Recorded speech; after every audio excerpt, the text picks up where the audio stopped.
Tole nagaa waggeeffata siniifatu akkam jirtu hordoftoota warqee biyyootii lafa fayyaa keessanii galata Kiristoos nagaan qaba. Egaa guyyaa irraa ammoo maaksii mataa hojjechuun barbaada. Egaa maaksiin baay'ee barbaachisaadha yeroo hundumaa mataa keenya halluu mataa keenyaafis ta'e lallaafinaafis ta'e caccabuu mataadhaafis ta'e barbaachisaa waan ta'eef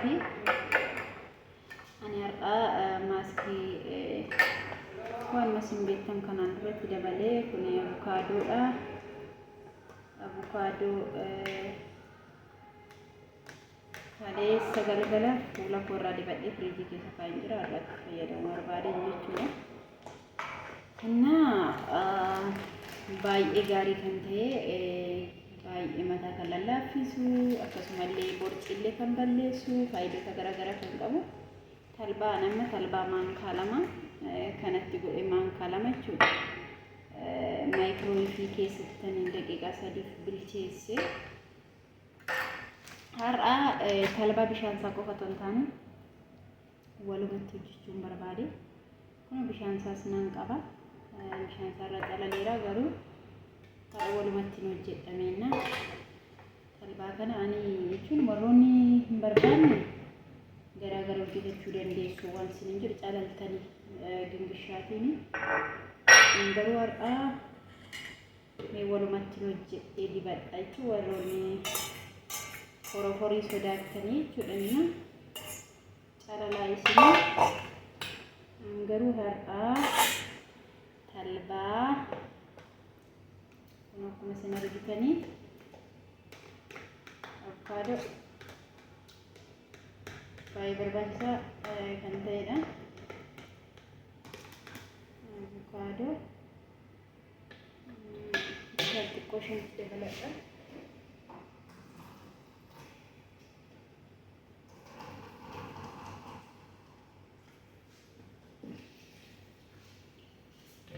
Avokaadoo xiqqoo bishaan dabala.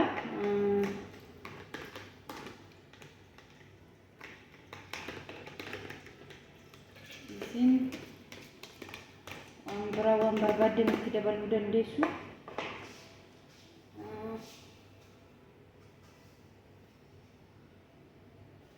Akkasumallee waa biraa waan nutti dabaluu nan qaba.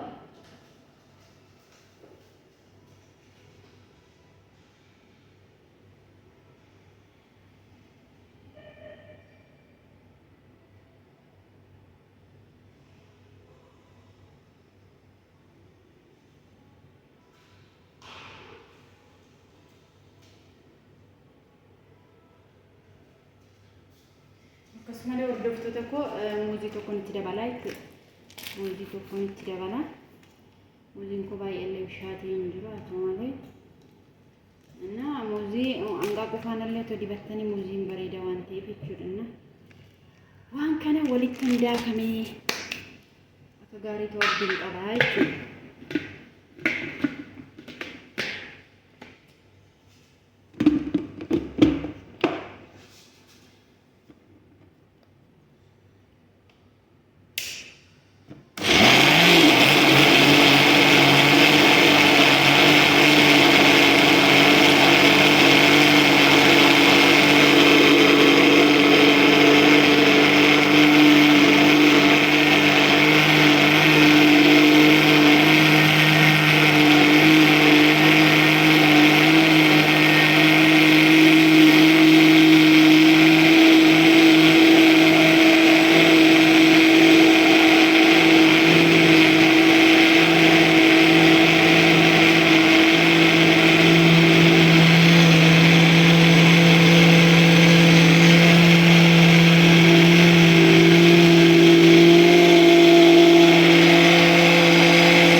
Sagalee isaadhaa fi egaa talbaan xiqqoo daakamuutti baay'ee nama rakkisa beektu hin daakamtu isheetti namaa jechuudha.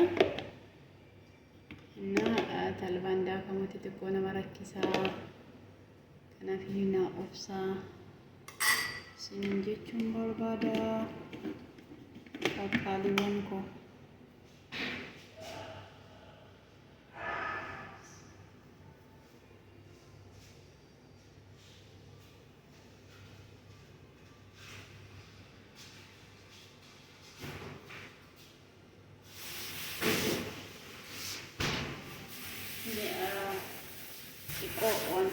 dabala malee abukaadoo xiqqoo itti dabala kanaaf furdatu sirriitti itti dabaleera abukaadoon kun xiqqoo ni jala xiqqaatti itti waan ta'eef hin dabalaa jechuudha xiqqootti.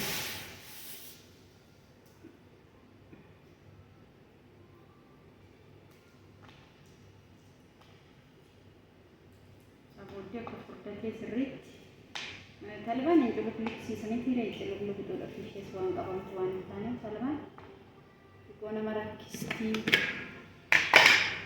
garuu baay'ee bareedaa akka ta'u abdiin qabaachuudha.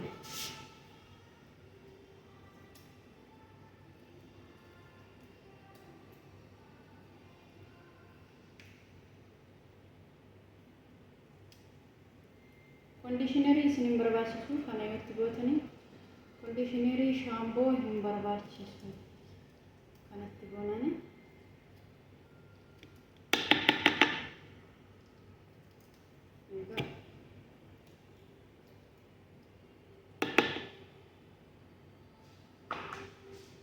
kunoo kanarraa fudhadheera jechuudha. Amma kanaatti itti fayyadee baay'ee bakki isaa xiqqoo maqaatii ifaan hin jiru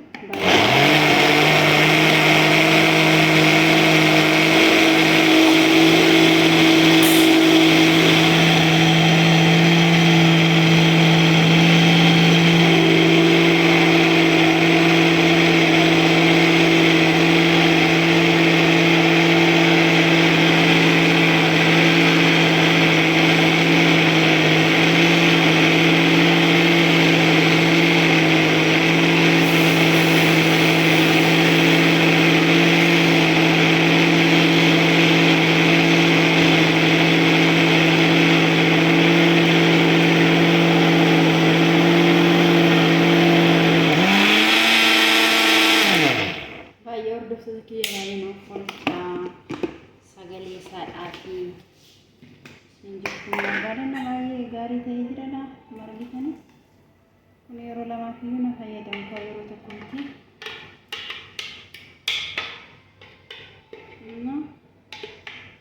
kan akkasumatti itti diba jechuudha. Minciree isaa faana faayidaan isaa midhaan isaa irra jira akka gara caalu inna talbaa isaa irra jira waan ta'eef faayidaa isaan barbaade. Avokaadoodha muuziidha inna isarraa fillee qaama keenyatti osoo dibannellee rakkoo hin qabu. Kun yoogatii tokko itti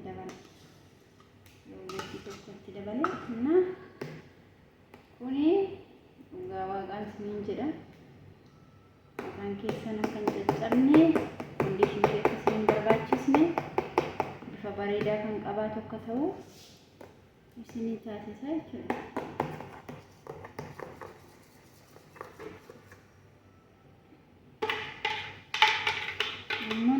Dibeen sa'aatii tokko qofan irra tursiisanii sun sirriitti ergan dibee ka'ee sirriitti tananii wal nyaachisa waan isiniin jedhu sirriitti maasajii godha.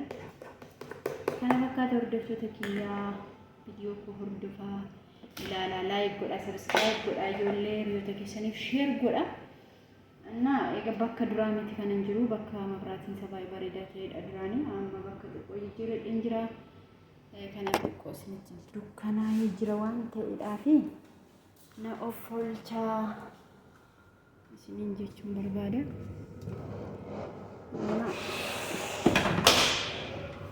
Ciao turtii gaarii isiniif haa ta'u hordoftoota kiyya.